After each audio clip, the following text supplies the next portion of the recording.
Earnhardt Sr. was known as one of the best drivers to ever drive in the NASCAR series, and impacted many people with his attitude and mentality.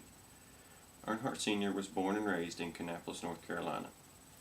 He was son of Martha Coleman and Ralph Earnhardt. At the time when he was born, his father was one of the best short-track drivers in North Carolina. At first, his father did not want him to follow in his footsteps, but Earnhardt was strong-willed and ended up dropping out of school to race. At the age of 17, he married his wife, Latane Brown. A year later, they had their first son, Kerry Dale, and then they divorced about a year later.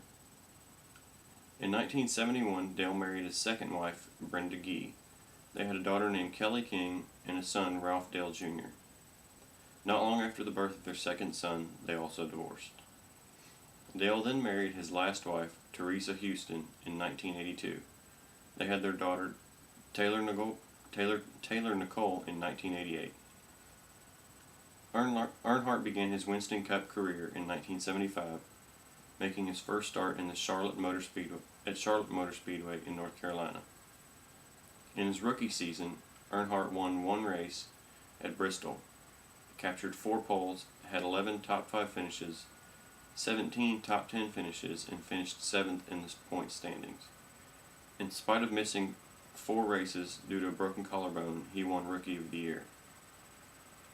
In his second season, he had wins in Atlanta, Bristol, Nashville, Martinsville, and Charlotte. These wins led him to win the Winston Cup Championship. He was only the 3rd driver in NASCAR history to earn the Rookie of the Year and Cup Series championship in his career, along with David Pearson and Richard Petty. In 1981, Earnhardt joined Richard Childress Racing and finished that season 7th in the point standings with no wins under his belt. In 1982 season, he struggled and only had 1 win at Darlington and failed to finish 15 races, finishing that season only 12th in the point standings. This was the worst point standings finish in his career.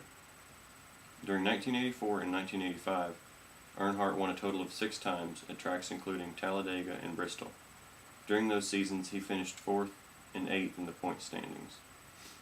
In 1986, he won his second career Winston Cup championship and his first championship for his team owner Richard Childress. He also defended his title the following year, winning 11 races. Earnhardt earned his nickname the Intimidator after he spun out Elliott in the final segment of the non-points race known as the Winston. Also during the same race, he was forced into the grass in the infield but somehow maintained his lead. When Earnhardt began racing under the sponsored GM Goodrich, he gained yet another nickname, the Man in Black, because of the black paint scheme and the number 3 that he raced.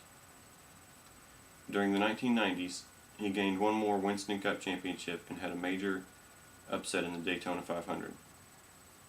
On the very last lap of the 1990 Daytona 500, he was leading the nearest person by about 4 seconds, but he ran over a small piece of metal on the track and got a flat tire. He ended up finishing 5th. In 2000, he was what many considered to be one of the most exciting wins of the year.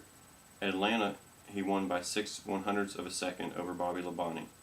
And the second win was gaining 17 positions in the last 4 laps to win the race at Talladega. For those wins, he got a $1 million bonus called the No Bull bonus. In the start of the 2001 Daytona 500, Earnhardt showed promise by staying up front for most of the race. A wreck that included many cars late in the race eliminated several cars. After the track was cleaned up and the race resumed, Earnhardt Jr. and Michael Waltrip were in the front of the pack. Going into the 3rd turn on the last lap, Earnhardt made contact with Sterling Marlin's front bumper. Earnhardt's car slid down the track, then caught the pavement and went back up the track and hit the wall at about 160 miles per hour. To most that saw it, it looked like just a minor crash compared to wrecks that he had been in earlier. Schrader, who was driving the number 36 car, who also collided with the wall, got out of his car and checked on Earnhardt and immediately called for medical attention. Dale was rushed to Halifax Medical Center hours later.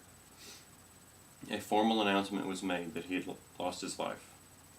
After his death, NASCAR began to look into their own safety measures and why they were and what they required of drivers and their teams. Along with seatbelts, NASCAR also redesigned a mandatory device called the Hans device. The Hans device holds your neck and head in place when a crash occurs. Many said if Earnhardt had been wearing this device, he would not have lost his life during that race. There are also many foundations with Earnhardt's name on them that donate money to numerous causes that Dale himself cared about, including safety in these races. Earnhardt changed many people's lives with how he lived and how he raced. He was a national icon that could relate to just about anyone, a kid from North Carolina who was able to go big on just determination and love of the sport.